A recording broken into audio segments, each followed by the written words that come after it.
Welcome to the Better Earth podcast. This is podcast number 2 with the founders of ReContained LA. I've got Britt Kagan and Tonia Soteros. Welcome to the podcast. One of our first partners at Better Earth, and we're super excited to have you guys in here at a second home here in Hollywood. Welcome. Awesome. Absolutely. Thanks so much. We're super excited to be here. Thanks for having us. Yeah, absolutely. So we also got Trace here, co-host. Yep. And so Trace, what have we been doing the last week? Give us a little update on some new Better Earth stuff before we get into them. So one of our biggest updates I actually can't release yet. So we're in the process of doing a really, really big project. I'll continue to plug this on every podcast. The Bay Area, we're in Los Angeles, but the Bay Area is about to be the most exciting place for Better Earth. We have a lot of I literally can't say more than that. But we need really, really good people in the Bay Area. We have a brand new project that we're stoking up there. New partnership, if you will. That should be one of our biggest yet.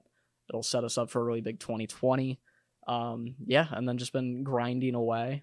We've done a bunch of solar contracts and helping a lot of people get solar into 2020. We're just kind of getting started.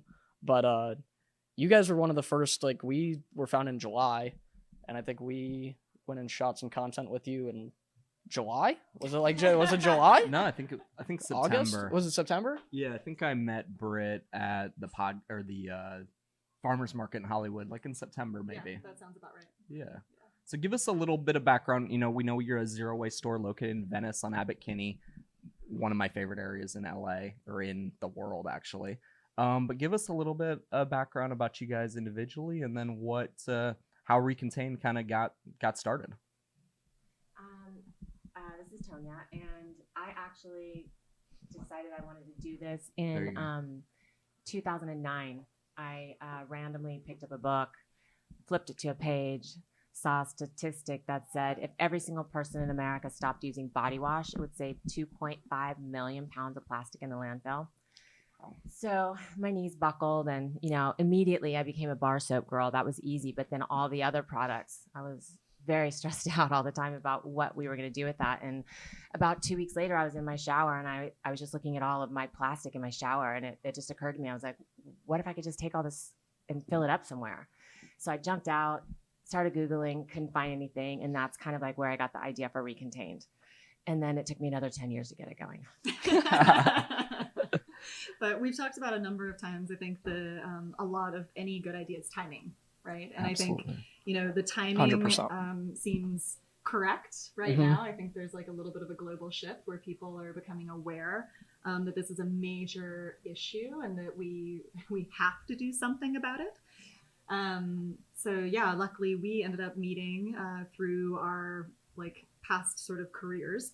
And got to talking about environmentalism, sustainability, and Tonia told me about this awesome idea that she had. Yeah. And the time I was like, hey, you should totally do that. That'd be a great thing for you to go do. Let me know when it launches. You know what I mean? I'll be your first customer. Yeah.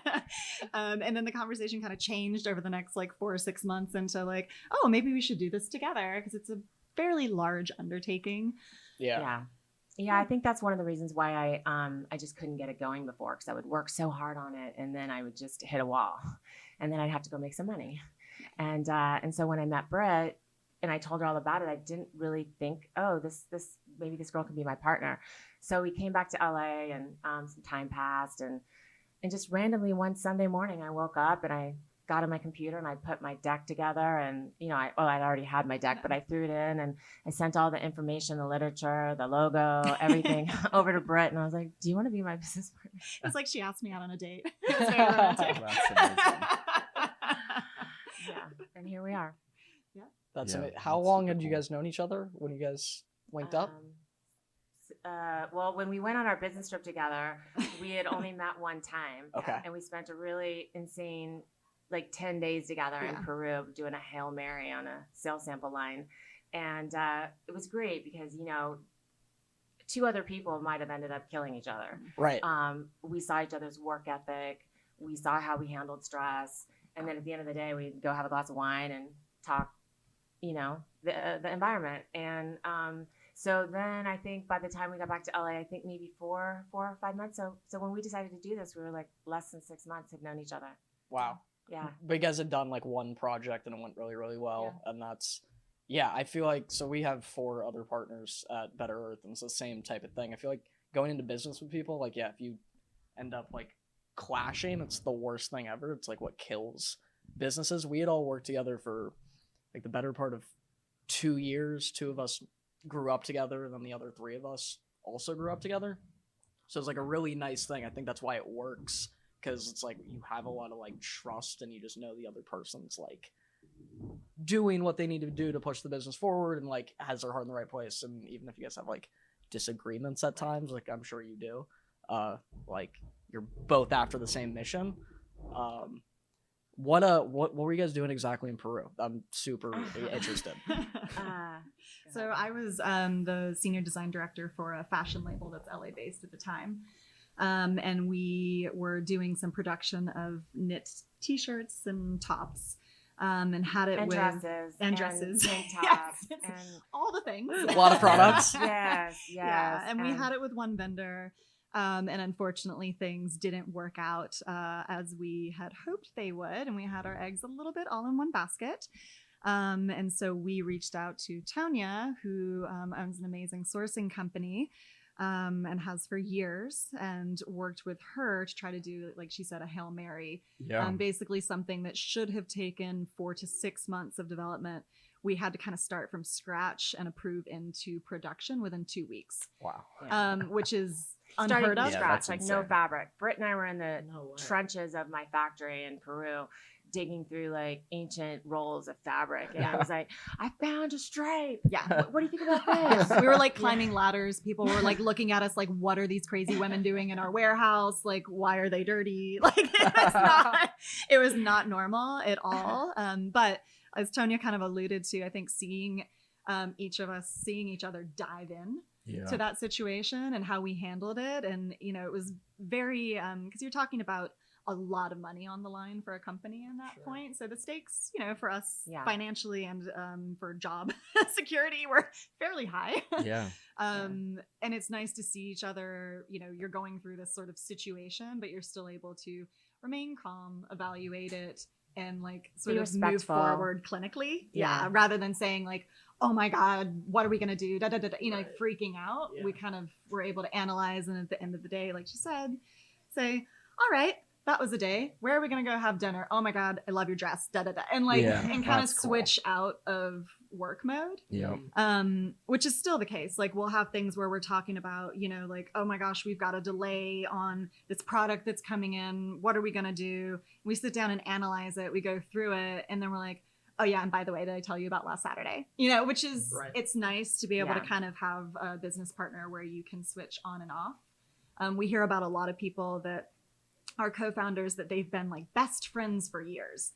And that's amazing. But then it can also, if you haven't seen how someone works, it can be a very different 100%. Relationship. So I think one of the reasons that we were able to move so quickly into this is that we kind of went through this very difficult moment where we saw both sides of each other amplified. Which I was like, oh yeah, this chick like knows how to handle everything. I can definitely work with her because she can kind of switch on and off for both.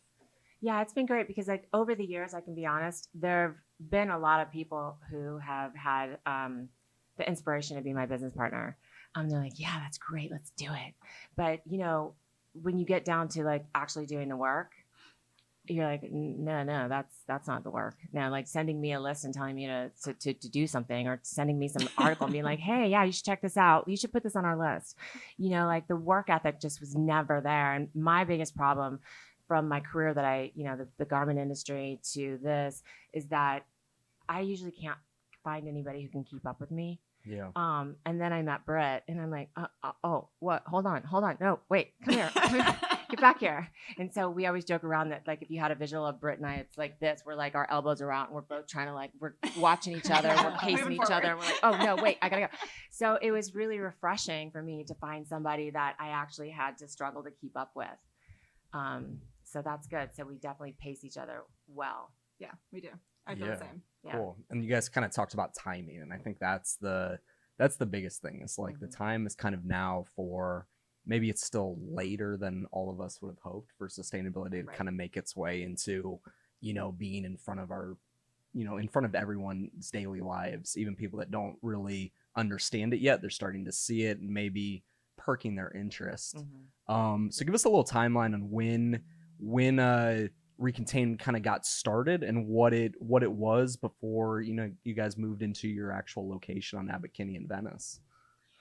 So yeah, I mean, we started with both of us still, like fully focusing on our careers, testing out products. Tonia had already identified a lab that was USA based that specialized in organic ingredients, which was amazing because that was a huge starting point. We knew that we wanted to be able to have more control over the ingredients and the products that we were offering. We also knew that we wanted to be able to offer product at reasonable price point is always sort of like up for debate. Given the quality of our products and given the sort of consumer market research we've done, we think that our products are very, very accessibly priced for the quality and the fact that they're USA made. We wouldn't be able to offer the prices we do were we not working lab direct, because we're cutting out any sort of middleman where you don't get these additional price jumps. With our background in production and sourcing, that was something we knew that we were going to have to figure out. So we started working with these labs and saying, okay, we really like this, but we wish it was like a little more lather, or this sits on top of my skin, I wish that it would like penetrate quicker, and we're not biochemists by any means, but we can definitely give feedback to labs on what we like and what we don't. Right. And sort of pinpoint like, these are the things that we really need. This is the amount of organic ingredient we would love to do. And then kind of cost engineer with their help to figure out what the best option is for our brand. So we started doing all of that.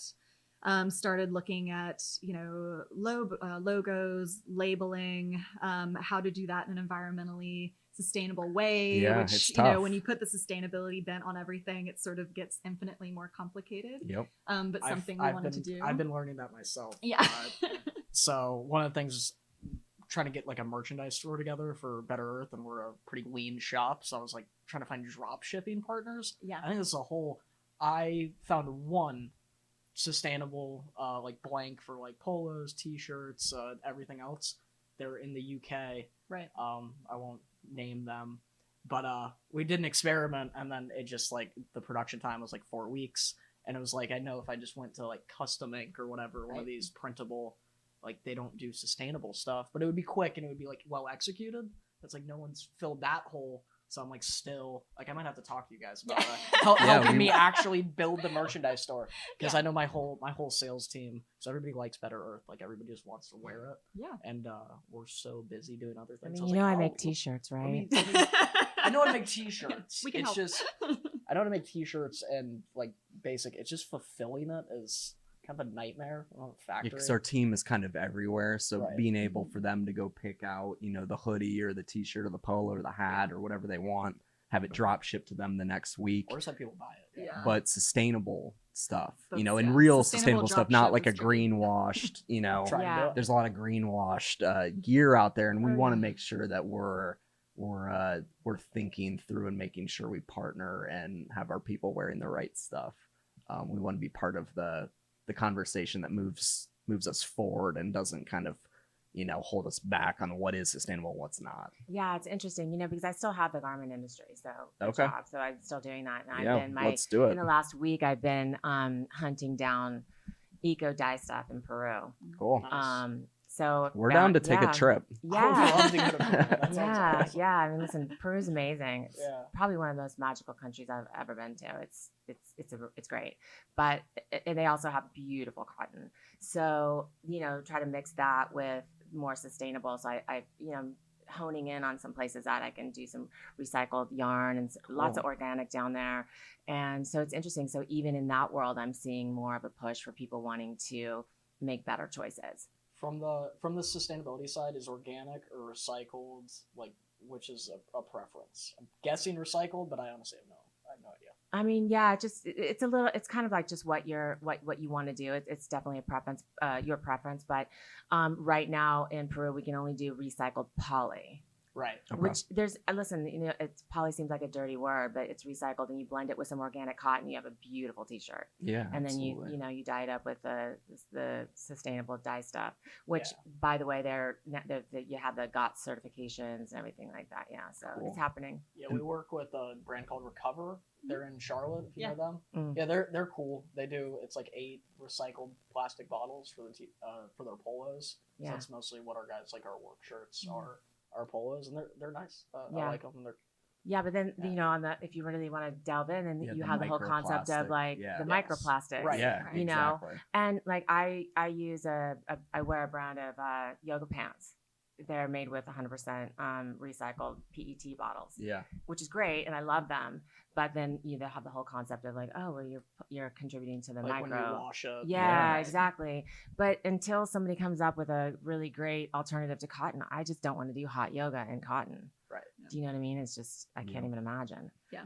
And it's So- like it is recycled. Like one of the things we kind of get into a lot is the product exists. Yep. You know what I Right, mean? Like exactly. it has already been made. It Yeah. exists in our environment. It has to go somewhere. You Right. know, so if we can at least figure out a way to use it responsibly Yeah. over and over, then that to us, you have to pick your battles. That's key. Yeah. It's not like we can just make it vanish into thin air. Yeah. That's not an Yeah. option. And that's So- like the upcycled like fashion industry has Mhm. like really taken off, particularly here in LA. I know there's like I don't like to really call them this, but like eco influencers all over Southern California that are doing upcycled fashion, and they have brands that are it's completely upcycled fabrics. And I think it was you, Britt, that kind of alerted me, like in China and in Asia, there's tons of fabrics that are just sitting there that end up getting put into just thrown away. So the American made, all of that kind of goes hand in hand. But if it exists, we should try to figure out a way to keep using that. Is Yeah. that kind of the consensus kind of mentality? Absolutely. Mhm. I mean, when we were looking at, for example, our beauty pads that are a great seller for us in the store, originally we had the mindset of, okay, we want these to be made locally in LA, which is, great. We'd love to have them made locally in LA. We do have certain products that are made locally. But when we looked at the price of these pads, we started thinking about, okay, like, how should we do this in a sustainable and scalable way? We started realizing, wait a minute, like the factories that Tonia has worked with for years, which are very ethically run, like beautiful factories in Peru, Yeah. where, there's nothing weird or shady going on. They're just people going to work and like, living their lives. Right. But they have all of this wastage fabric from when they cut out their garments. And these people are cutting hundreds and thousands of t-shirts a year. And the fabrics are beautiful. Like she said, a lot of them are, like organic fibers, really top quality stuff. But what do you do with all this wastage? Or if, say that they run a fabric and not all the yardage is used up in a production run and they've got 20, 50 yards sitting around, that's too small to really run for any of their big clients. So it sits around for a while and then it gets tossed, Yeah. but if it's sitting in Peru versus sitting here, it needs to get used. Absolutely. Right. It's still there. It's still not there, going right? down. Exactly. Yeah. It's not like just because something is in China or is in Peru, it's not contributing to the overall issue that we have, globally, of waste. So we've tried to educate ourselves and educate our clients and take more of a overall world view of, okay, what's important that we use here. The denim industry in LA is huge. So we try to use dead stock denim in LA because there's a lot of it. There's a lot of denim wastage. And that's more based here. There's probably more of it here than in Peru, I would Peru doesn't do wager. denim. Yeah. Right. Yeah. So it's more important for us to focus on having our items made out of dead stock denim made in LA Yeah. because we're Right. addressing the issue that is Well, you're kind of in LA. localizing each product. Yeah, Right, that's right. Peru has I this like that. issue. LA has this issue. For this Exactly. product. Mhm. Yeah. So Yeah. it's about Yeah, I kind love of that. like looking globally and then pinning down, okay, where do we need to put our focus given the area and given the largest issue in that area? Right. So we had my factory in Peru. They made us like 1,000 little beauty pads made with, Peruvian Pima cotton. Yeah. It's like the softest beauty pad you'll ever use. I mean, their cotton's beautiful. That's why you've got like the Theories and the Rag and Bones and the Vinces are all doing their t-shirts down there.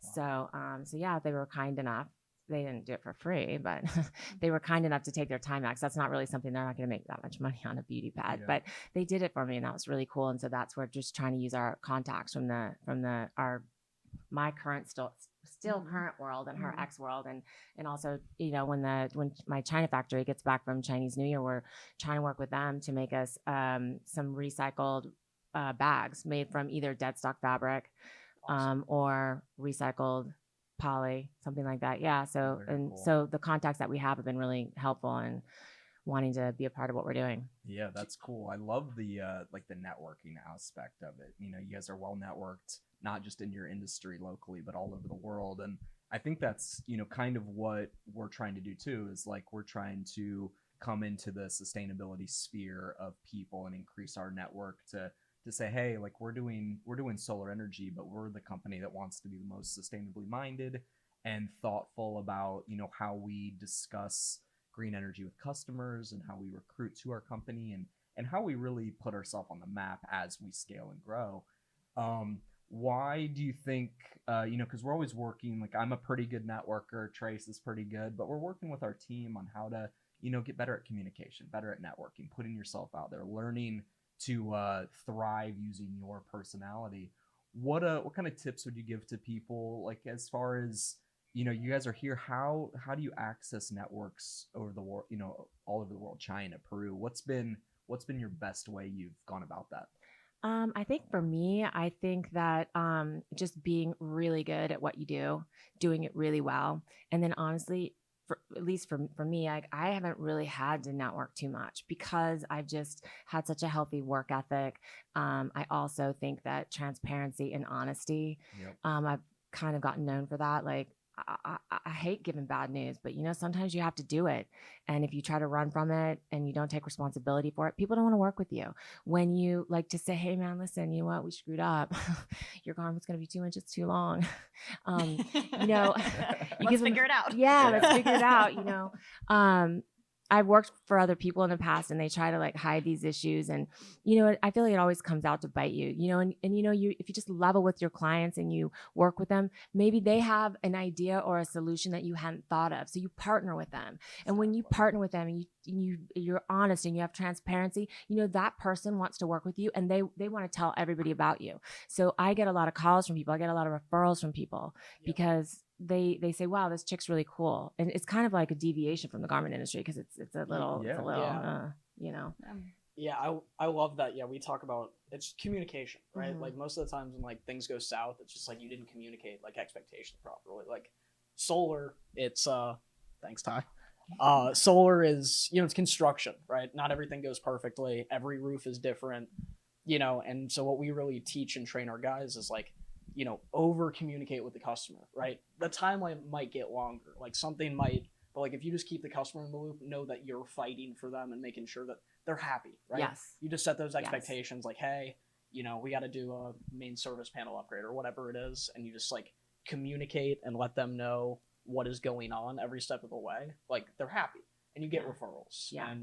But if you tease it out and you try to hide it of like, oh yeah, I don't know what's going on. Like, and you know for a fact that something needs to be done on our end. Like that's when you get a bad review. That's when they have a bad experience. Yeah. I think that like, honestly, like what people will make up in their mind when they don't have information is usually far worse than if you just go ahead and give them the news, you know? My gosh, yeah. So yeah, that's insanely good advice. And I think that's kind of what Trace was saying. Getting ahead of problems is probably the best way you could go about taking someone you didn't know, establishing rapport, building trust. And then as you guys kind of said, like when you guys were in Peru, seeing when it goes bad gives you the full version of someone. And you know, if you can see them at their worst and still get along and still figure out solutions, like it's going to work. So that's super impressive. Like, congratulations. You want to be the one that delivers the news. So you can kind of like curate the message and make sure like everything starts proceeding forward. And you definitely develop a skill for spinning information. Maybe not so it's not quite so bad, but you know, this is really bad news, but you know what, this is great news because listen now, you know, silver lining. Silver linings and everything. Absolutely. See, we need to hire you. It's all about framing how you figure out a solution to the problem. Well, if ReContained doesn't make it, here I Well, come. if you're calm, your customer's calm, Yeah. right? If you tell the situation and you're calm demeanor, you're gonna push things forward, then they feel reassurance, right? But if you're freaking out, like everything is going wrong, it's 2 inches long or whatever it is, Right. Yeah. like they're like, they're freaking out. But if you just, push things forward and maintain that, we're going to figure it out. It's going to be good.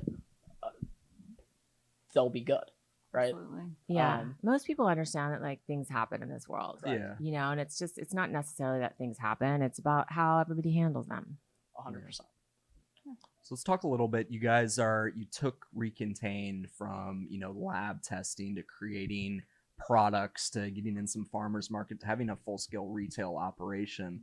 Give us a little bit of how many products you're currently making in-house, how many partners and different products you guys actually sell at ReContained, and give us kind of a look into getting into retail as kind of industries have taken away retail and why kind of this refilling zero waste is kind of the perfect thing to kind of come back and help retail thrive.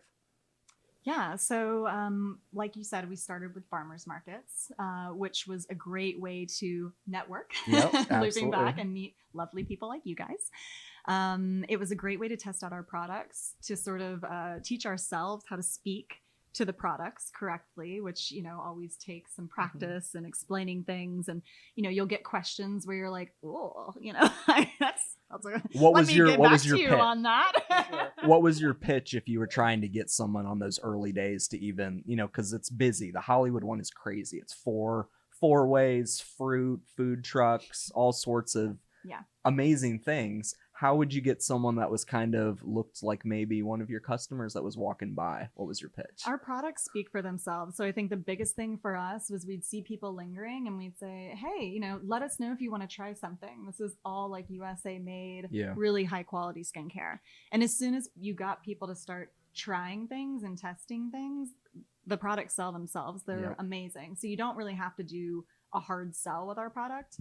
While they're trying things, you just explain, oh yeah, wouldn't it be great if rather than buying that like plastic lotion bottle every month, you could just refill with us? And then usually, especially in our area, people would say, oh my God, it drives me nuts that I'm constantly having to buy like the laundry detergent bottles and the plastic lotion 100%. And the shampoo. And, and they start telling you the reason that your brand is a good idea. You know what I mean? You don't really have to, you're just like, like it's a fairly easy sell. So that wasn't an issue for us. And your booth was beautiful, by the way. Like I was kind of walking by and I'm always kind of looking around and I saw like the really interesting, pretty signage. And then I saw you guys had some like plants hanging. I was like, I'm going to go pop over there and see what's going on. And you didn't come like right up to me. I kind of was perusing and it was like really easy. Yeah. It was like established a good rapport like within like 30 seconds. Good. It was That's nice. Good to hear. Yeah. Yeah, we definitely are not like hard sales person vibe. No, That's not our no, not at all.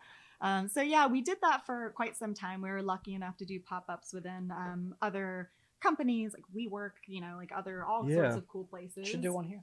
We totally could. We met different people. We did some at yoga studios and hair salons. But the up and down of doing the pop-ups and the day-to-day of that, we had a few weeks where we were doing 5 pop-ups in a week. Oh, wow. Right. So to break that down, and we're carrying gallons of liquid products and a lot of it. So for us to do that all the time, driving around that much is not a sustainable practice. Sure. Yeah. And then to just the manpower to do it became kind of not workable. Yeah. So we were lucky enough to do one of the pop-ups in Venice, and it went over super well. We were like, wow, like the clientele here really gets us and they get the brand mission. Right. I wish we could do like a longer month trial of something like this, which then it's like, ask and you shall receive, right? So we kind of asked around and we got to do like a longer, it was like a month and a half. About a month, I think. Yeah. Trial. And it went really, really well, which gave us the confidence then to look for a longer term commercial lease. Yeah, which had we not done that first month and seen what we were capable of without, you know, any like serious advertising or, you know, anything like that in a location that really was not prime. It was really hard to get to, you know, and to do what we did, we would have needed that to be able to, you know, sign the lease of where we are right now, because the rent would have like scared me way too much. Yeah. But it gave us the confidence. So I think everything happens exactly the way it's supposed to.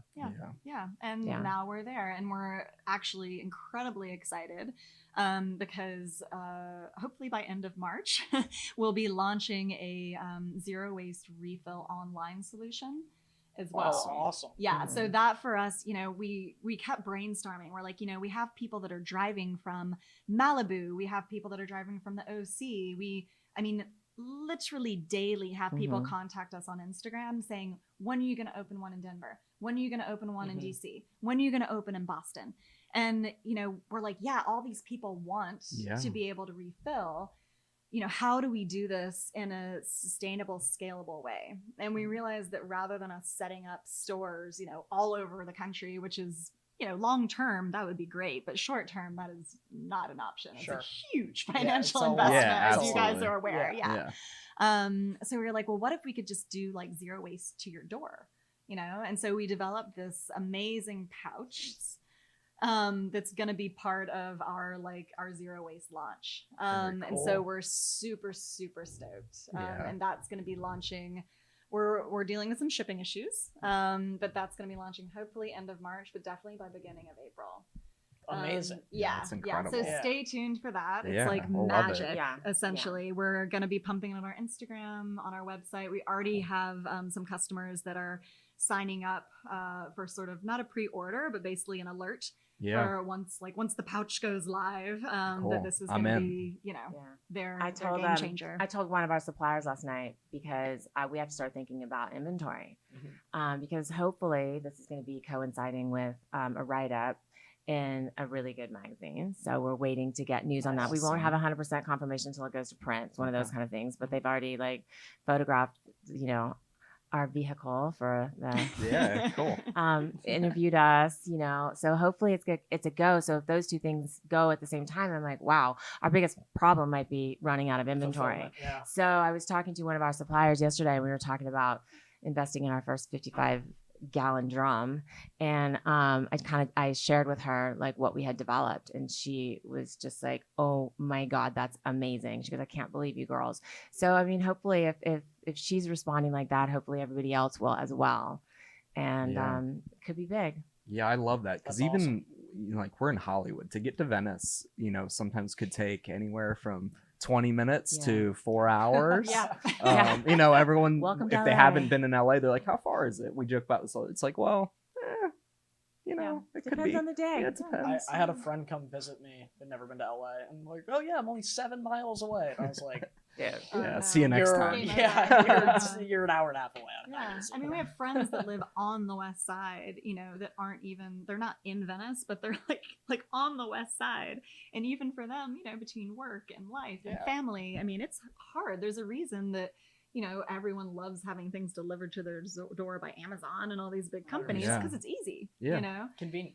And we think people want to make a more sustainable choice, but you have to make it easy, and it's got to like work into their normal lifestyle. You know, if you're asking them to refill, you can't ask them to make that change and then 5 additional ones. Exactly. You know, it's got to be just one change, and then you can adapt. So. Yeah, that's super cool. I'm really excited for you guys. That's amazing. I know we had talked about that a little bit a few months ago, that was kind of the end goal, or one of the many goals, but that's incredible. I know that's been something that's been tough to figure out, so congratulations to you all. Well, I'm interested. So will customers will like receive basically like their pouch, and then they'll use up the products, and then they'll ship it back, and it'll just be like a cycle, like back and forth? It's completely like a circular system that, you know, when we launch, we'll like release all the details of it. But it's completely circular. It's low waste / zero waste. Everything is reused. And we really looked into the carbon footprint behind it to make sure that the way that we're doing this is like a very sustainable, low footprint method. Yeah, I think it's That's as awesome. low footprint as you can go, but still using, planes, trains, and automobiles. Yeah. And from my perspective, I think that as much as I'd like to say that we're super important, those planes, those trains, they're not starting up just to carry our product. They're going anyway. Let's get real. That's the truth. People are like, oh my gosh, but what about the carbon footprint of shipping? The bottom line is, like, right now, they're going anyway. That's happening whether my product is on it or not. Yeah. So let's do this right now. If that ever becomes like an option, then that's something that we'll address. But right now, I kind of feel like this is a better way. Right now, plastic going into the ocean and the landfills, to me, is a better solution that we're offering than trying to like stop the planes and the trains and the boats from shipping. Yeah, that's the thing with sustainability. It's easy to sort of like get locked on an issue and then start spiraling into, but what about this? But what about this? But what about this? And we go down those rabbit holes for sure as a team. But you also have to kind of pull back at a certain point and say, okay, so do we just not offer that? Right. But, and so then what, people keep buying like plastic shampoo Well, bottles? it's You know, nice- like what's the other option? Yeah, it's nice to do like the pie in the sky, like the perfect, and then you got to bring it back into like, well, what's reality? Right, Yeah. right. What's scalable? The reality is people are wanting to have things shipped to their door. The reality is you can't stop planes. The reality is, this plastic exists, so you can't you have to. I think that's what's nice about like we've been talking like sustainability having like a moment where more, Hopefully it's a lot longer than a moment. well, it's having a real moment right now. I mean, even things like Burgeoning. like Blackwater, the biggest capital firm in the world, just added sustainability as a metric because they're seeing that that's actually going to affect the bottom line of companies, right? If United Airlines isn't focused on a 30-year sustainability plan, they're going to go away because the consumer marketplace is actually catching up and carrying. That's what I love about the trajectory we're on, about like Gen Z and millennials. Like we're all focused on it. We're not all the best at it, but we're all like conscious. Like if we see a company that's like not caring, like we're just gonna, we're gonna cancel the company. Like it's the whole thing. Like, so yeah, I mean, I'm really excited that we're like starting to like take real world solutions, because that's what we have to do. We have to be practical, Right. and say, what can we actually do? And there's always going to be, transaction costs and limitations. But, I think by you guys being able to kind of permeate into more locations and have more people in Topeka, Kansas, or Gainesville, Florida, like places where you probably would never open up a, retail store, like those people will now be zero waste. We'll be talking about ReContained, and they can kind of start talking to their friends, and it makes a lot of sense. It's why we like solar, because it's like, it's really good for the planet. Like the amount of carbon we've offset even just in 6 months is ridiculous. And but also like ultimately when people are going solar, it's a logic play. We're really we're selling savings. That's why California is such an important market for solar. It's over 50% of the industry, is because we're just saving people 50% on their bill. Right. So it's like, yes, there's sustainability action, but we're not really selling that fully day to day. Like what ultimately gets people to commit is,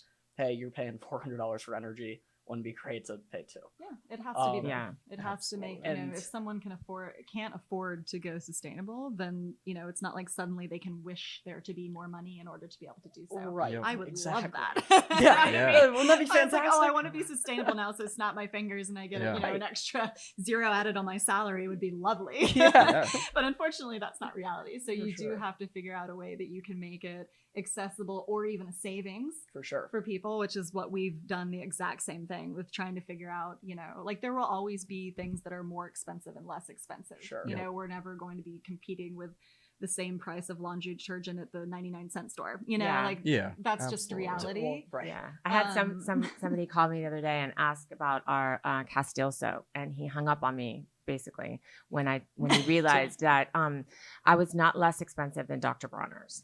Yeah. But I'm like, okay, we make 5 gallons, Right. not 500,000 gallons. We haven't Right. been able to scale yet. You know what I mean? So we're doing the best we can, and I don't think our prices are outrageous by any means. But we also, in order to do this, we have to be able to pay our rent and things like that. So it's interesting because you're always going to get people who I have people who come in and say, "Oh my God, your prices are so inexpensive." can you raise your prices? I need you to stay. I need you to make sure that you're successful. Yeah. So you stay. Will That's a you good please point. raise your That's price? awesome. And I'm like, no, we want it to be, for everybody. And then you have the person who hangs up on you because we have, Right. 70 cents for our Castile soap. So you're just not going to please everybody. We had one woman who literally said she would not support us because we do sell plastic containers. Mothers and people don't want glass in their showers. It's like, we don't necessarily hate plastic. We hate single-use plastic. Yeah. So you're always going to have people who are going to completely love you and support you. And then they're going to have people that are going to, gonna pay try to us. take you down. Yeah. They're sure. always going to find something wrong, and we Absolutely. try to make better choices, not perfect choices. Cause I don't think there are perfect choices out there in our world right now. We're just all have to do the best we can. Yeah, there's this sort of mentality. I mean, we see it a lot, and I think it's really pervasive of like things are black and white, or they're good and they're bad, Correct. right? And until you start actually educating yourself, that's the easiest way. Well, plastic is bad, period. It doesn't matter that it's used in a lot of like medical procedures and within computers, and you know what I mean. It's Mhm. bad, and that's like a very Yeah. easy stance to take. We prefer to look at it as like, okay, yeah, it's like a knife, right? It's a weapon or it's a tool. It depends on how you use it.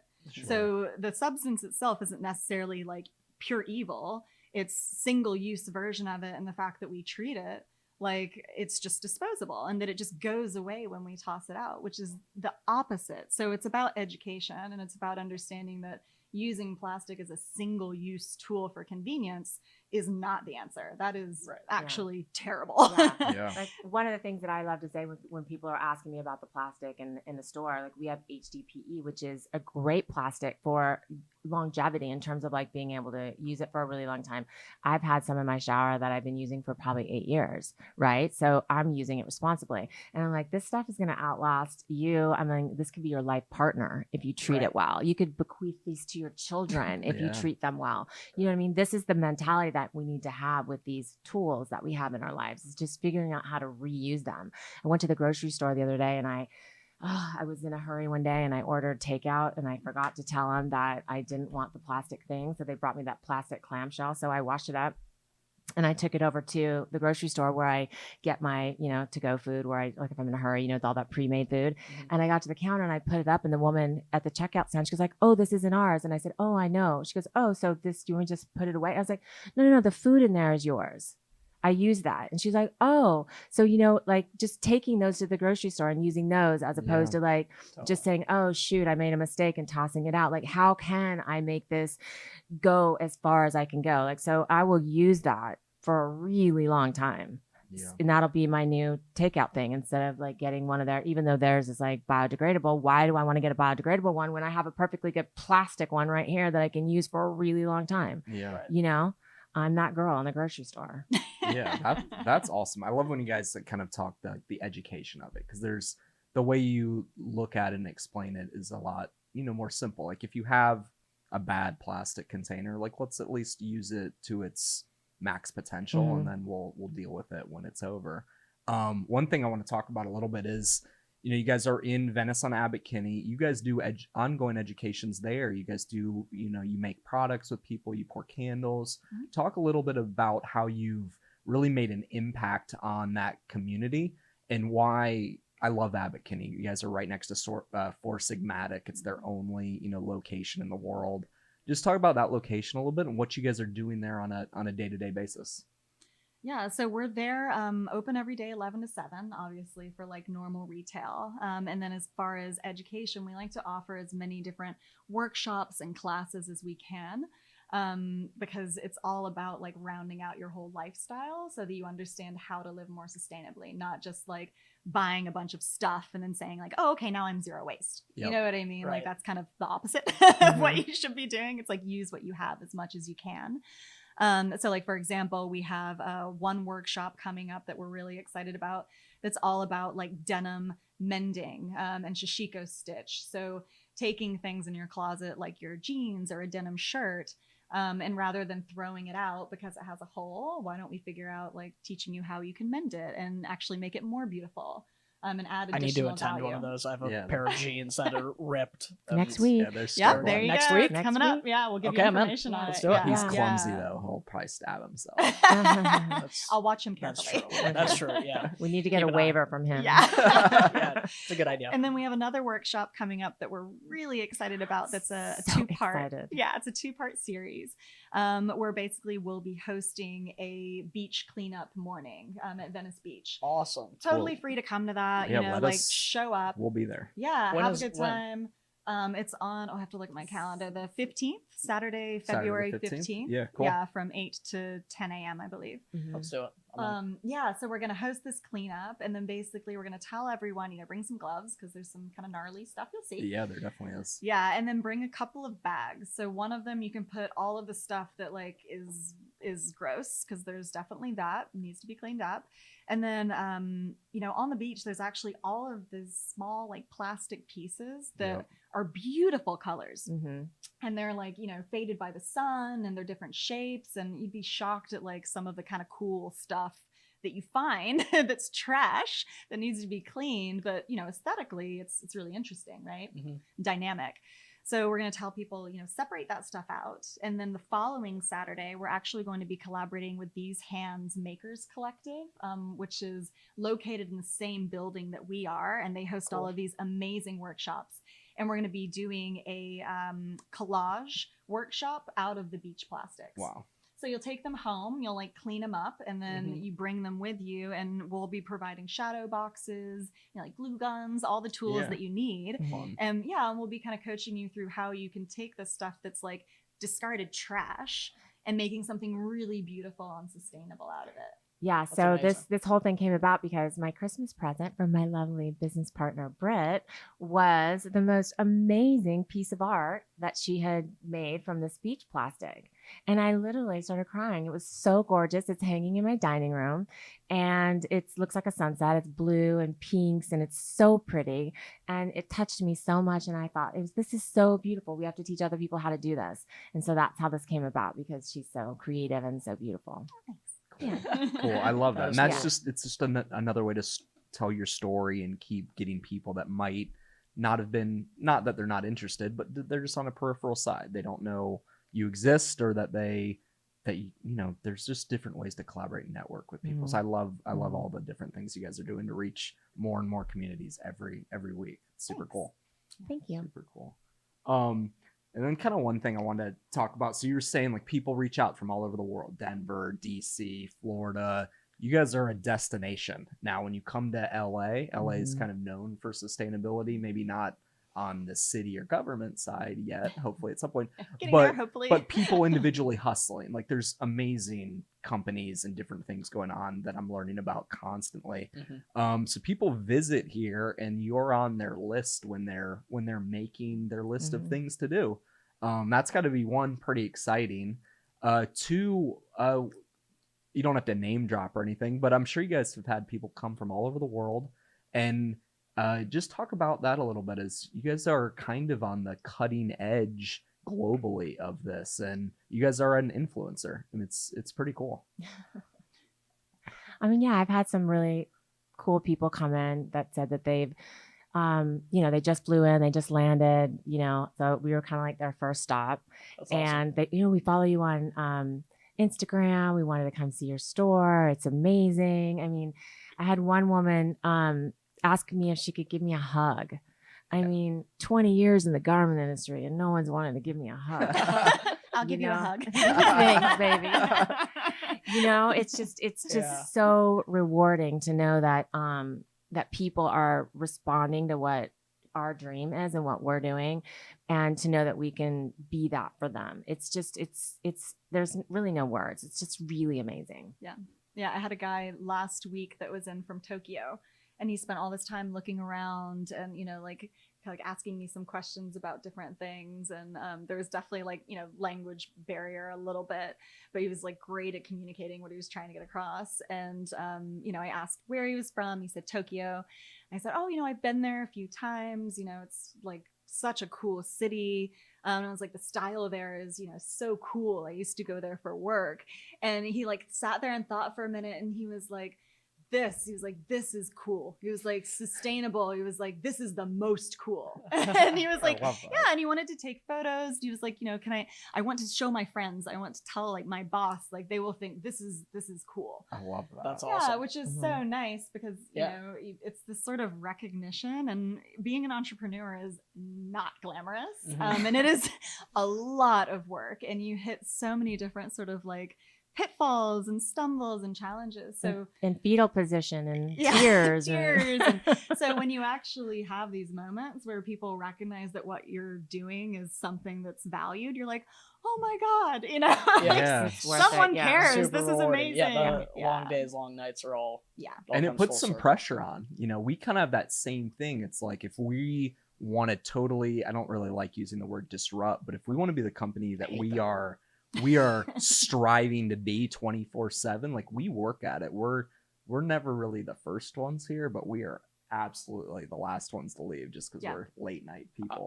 I think I was the first one and the last one yesterday. So. Wow, Let's that's go. pretty good. Boom. But just having Big people day. all over the world kind of looking at your brand and being aware of every move you make and the different ideas you have to bring to their hometowns or their communities, I think that's really, really special. Being kind of experts in this field, zero waste and sustainability, what else would you recommend if someone was coming to LA on a work trip or vacation and they know about you all? Where else should they go? What should they visit? How can they get this like further education with different stores or restaurants or areas to visit? Yeah, I mean, I would say definitely check out farmers markets while you're in LA. There's a ton of different really amazing ones, because sustainability isn't just refills, right? It's all about like packaging with your produce and trying to buy local where you can. Yep. The other thing that LA has a lot of are amazing vintage stores. Buying secondhand is definitely the most sustainable option. And I always laugh because, coming as a designer, like background within the fashion industry, I'd say 95% of the stuff that we designed was based off of shopping vintage. Yeah. Mhm. Right. So like rather than buy the $200 1970s inspired dress. Just buy the 1970s. Yeah, dress. exactly. Just Right. buy yeah. the 1970s dress that you can probably find for like 30 or 40 bucks. And it feels more like a treasure hunt. It feels more unique. Yeah. And then come to one of our classes and we'll tell you how to like rejudge it and, make it something that's perfect for you. There's tons of amazing resources in LA for like really cool, sustainable shops. And they're not all labeled as like, we're sustainable. It's Right. Yeah. more kind of educating yourself about what does that lifestyle look like? And then what does LA have to offer within that Yeah. arena? And I also think that, being plant-based is a huge way to go green. And LA, the restaurants here are just insane. They're popping up more and more all the time. Yeah. And it's really cool to see, especially considering I haven't eaten meat in over 10 years. Wow. So to see, my way Mhm. like happening out there and seeing more and more of my meat eating friends who are just like, yeah, I just don't eat as much anymore. And so I think that's a huge way to make an impact. Yeah, Absolutely. absolutely. And kind of on that, you guys have a lot of different partners. So like you can plug a few people that you actually have in the shop. And then I know we have like a shared partner in Monique from Compostable LA. Mm. Yes. She's wonderful. We did some content. She's going to come on the podcast, and Great. she's one of the most incredible people I've ever met, with her energy and just her Mhm. hustle on how she does home composting, picks it up, takes it to the regenerative farm over in NoHo, and just that full scope on the produce they produce and they bring back to those farmers markets. And I think you guys might be doing some delivery with them. Talk about kind of some of your local partners and how that's helped you guys reach where you're at. Yeah, like one of our a partner that we love is RX. That's a sister-owned, local business, and they do really great candles and diffusers, and they've been a great partner there in our store. And we are launching Saturday. They have never done this before, but they're not giving us, but we're partnering together to offer refills on the diffuser oil. So people can come and bring their old diffuser containers, because there's a lot of really beautiful containers out there, and refill with, we're having 2 cents, and they can refill with those. And we're going to do like 2 cents every month going forward. So that was really great of her to like partner with us on that, because that was awesome. something that was a little outside her wheelhouse, but she's open to that. And that's really great. So we're excited about that. Yeah, and they've also been flexible with us with doing a bottle take back program. So all of their packaging and their bottles are these beautiful glass bottles. And like candle, holders. And basically they've said, given the ethos of our store, any customers that come in and purchase their product, when they're done with it and it's empty, if it's not a diffuser oil that they would like to refill on the spot, which is now going to be available, then they can drop off the empty. And the sisters take them. It's all done in downtown LA. They'll sterilize and then they'll reuse that packaging.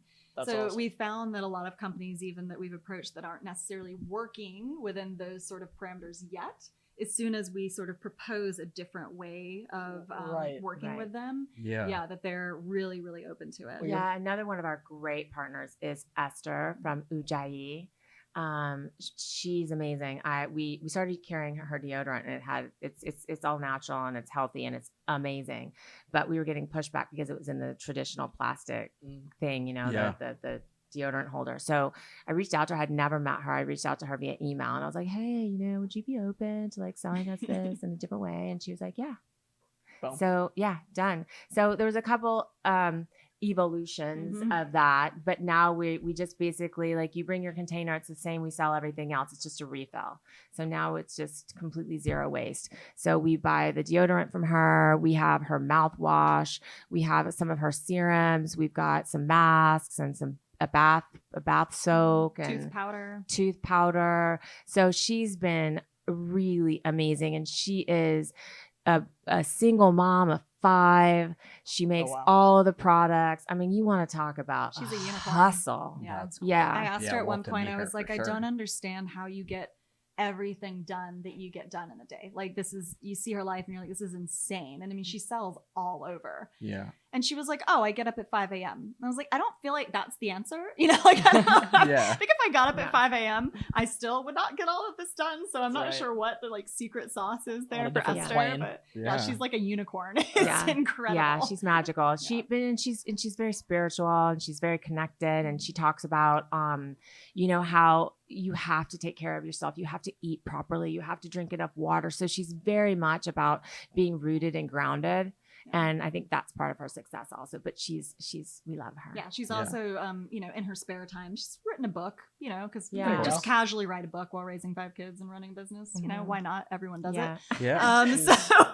Yeah. So I'm not sure of the exact launch date of that, but it's all about, like interior design, as in like redesigning yourself from the inside out. And I know Tonia and I are both really excited for that to come out, because she's got such an amazing like perspective and voice on things that I think that book is going to be just incredible. Yeah, absolutely. Very cool.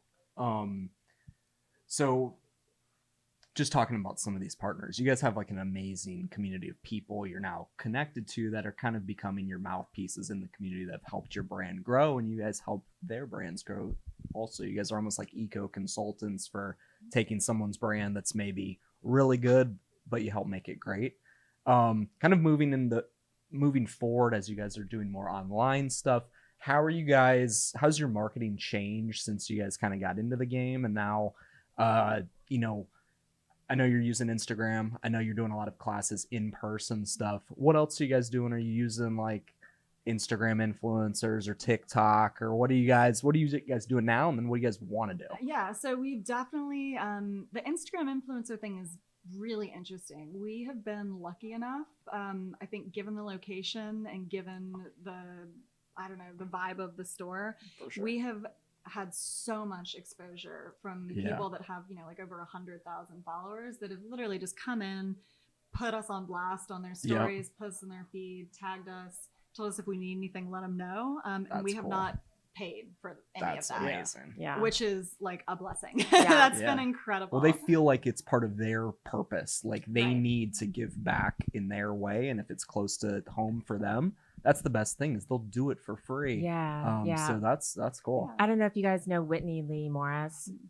She's an influencer, and she has a a little blog and everything. It's about living in a small space. Tiny Canal Cottage. Got it. Yeah, and she came in and she's been following us and giving us so much love right from the very, very beginning. And right when we first opened the Abbot Kinney store, she was getting a little blurb write up from Goop. Yep. And she said, would you guys mind if I did one from your store? I'm like, No, we don't mind. I guess we could make that work. yeah, That's whatever. awesome. Yeah, so she's been wonderful Yeah. and so helpful. Yeah. Yeah. Plugs like that have been insane. So yeah, obviously Instagram for us is something that we're growing and focused on. One of the avenues that I definitely want to start taking advantage of and actually set up this week is Pinterest, Yep. because education is a big part of what we're doing. And so, Pinterest is such a great forum for posting DIY tips and zero waste tips and, different products and things like that. Yeah. So we're definitely going to be working within the next couple months to build out a presence on Pinterest. Nice. That's more of like a forum where people can find information about living a zero waste lifestyle, Cool. because it's all about education. Obviously we have a mailing list. We don't bombard people with information, but we'll let you know once to twice a month, like here are classes and workshops that we have. I get it. going I'm on. always excited to good. see the new stuff you guys got going. Yeah. So it's more of like an FYI. If we're having, like a huge sale or something in the store, then we'll let people know. Sure. But we're not one of those like every 2 days you're getting an email and you're like, oh my Yeah. God, We have a different unsubscribe. offering. Yeah, unsubscribe. We also have a blog that's on the site. We've been lucky enough to have one of our employees, Jennifer Lee, who's an amazing writer. And she's been kind of spearheading a lot of really interesting zero waste blog posts for us. So she did a great one around the holidays about like zero waste gifting and wrapping solutions.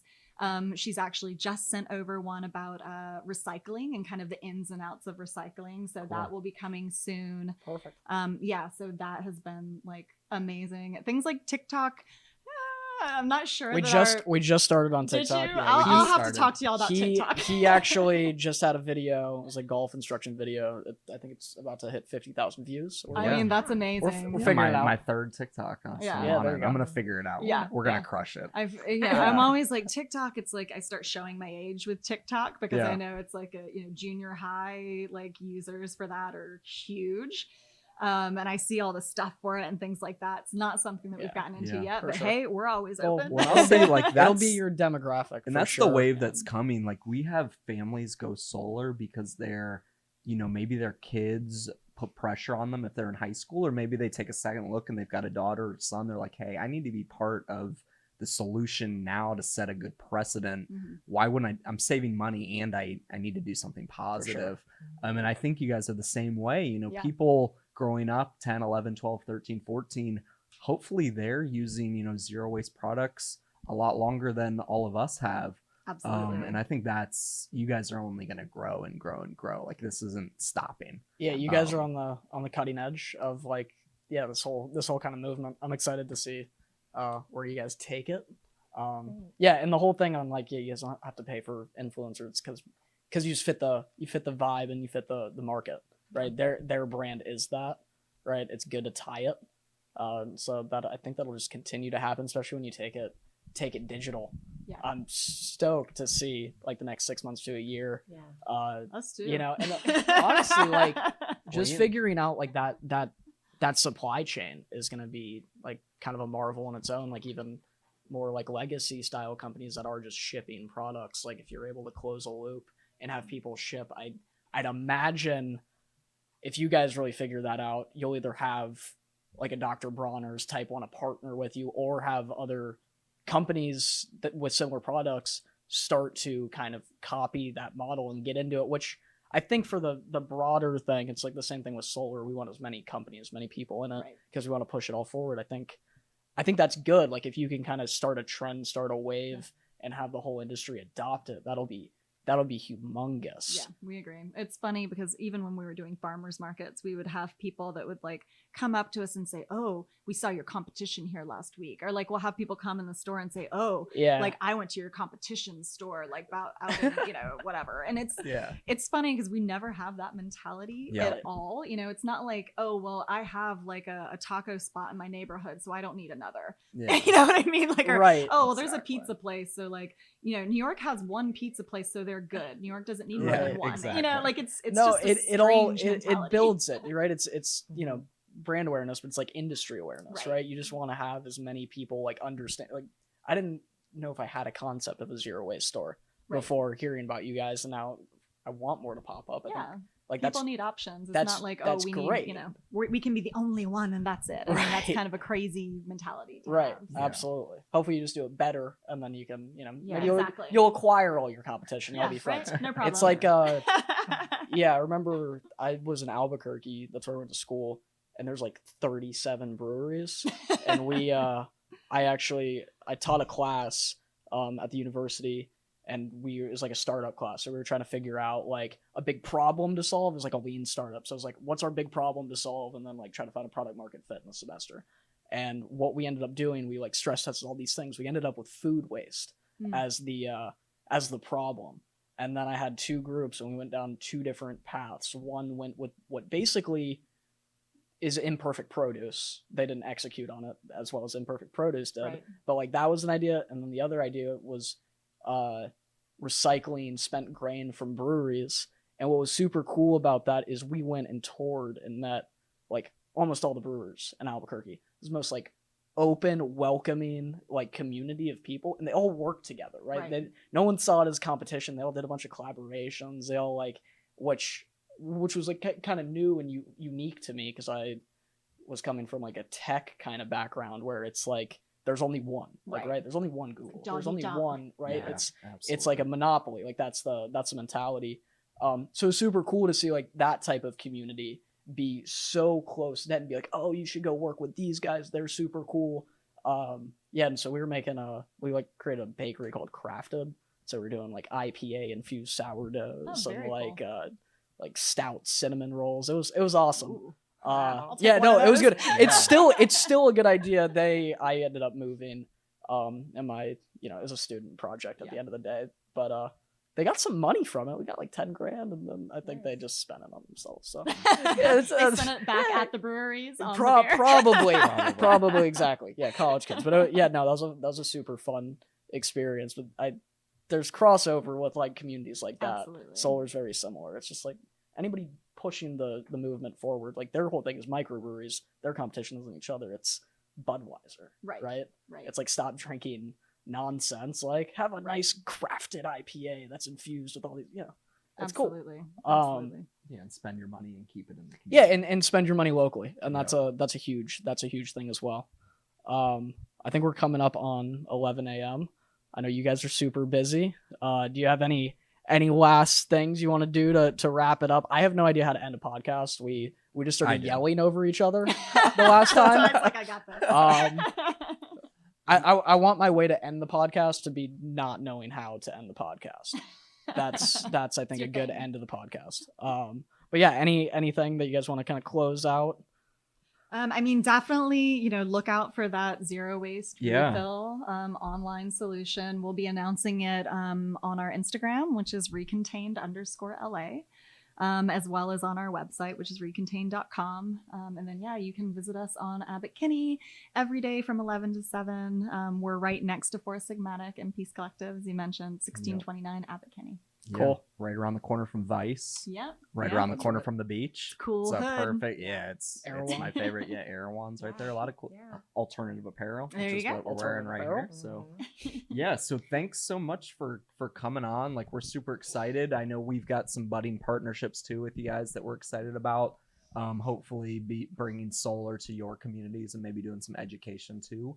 It's been on ice longer than we'd like it to be. We've been but scaling we're getting there. massively. That's okay. We're used to that. Yeah, it's been hectic. We're get there. We're get there. It's cool. I love the kiosk idea. We'll make it happen. Yeah, scaling issues are good issues. So Absolutely. may we all have them. Yeah, it's fun. Yeah, exactly. Absolutely. Well, yeah. Thanks for coming to Second Home LA. Yeah. And Thanks for having us. Yeah, thanks for so having much. us. It's episode 2. Episode 2. Woo. Episode 2. Cool. See ya. Ciao.